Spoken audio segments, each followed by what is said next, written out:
Ukrainiens et Russes, c'était l'Union soviétique. Ils sont des frères. Comment se fait-il qu'on a pu cultiver la haine, la russophobie au sein de cette population? La guerre n'a pas commencé en 2022. C'est en 2014 que ça a commencé. C'est cette réalité aussi que beaucoup de gens peut-être ne connaissent pas, ou bien qu'on refuse de dire. C'est en 2014 que la guerre a commencé.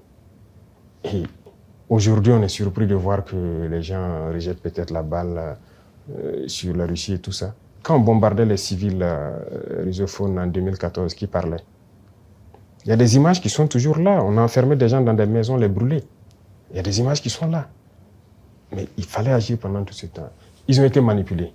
Et aujourd'hui, la réalité est là.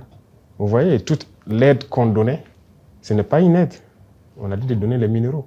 En réalité, l'Ukraine n'appartient plus aux Ukrainiens.